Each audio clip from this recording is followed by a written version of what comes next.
Okay, let's take another look at piezoelectric materials. And some of the material in this video is a repetition of a previous video, but I think it's worth kind of revisiting these concepts again and again. Okay, so there are some materials which have got what we call center symmetry. So they are symmetrical about the center. Okay, now these materials, however you apply the force on these materials, you do not get a polarization.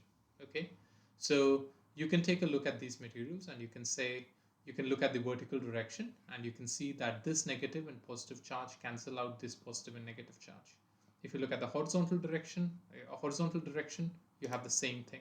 Okay, so basically this material is electrically neutral, and if you apply a compressive force either in the horizontal direction or in the vertical direction, this material is still going to remain neutral.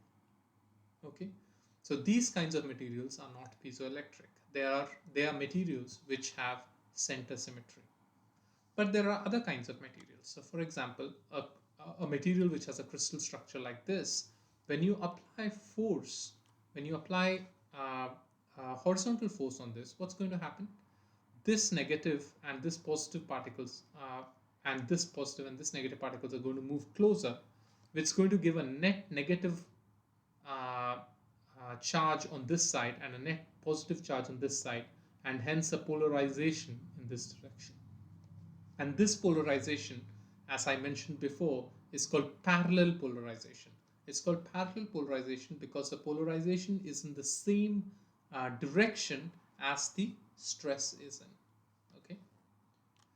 Then you have materials, and we looked at this material before, which can result in perpendicular polarization.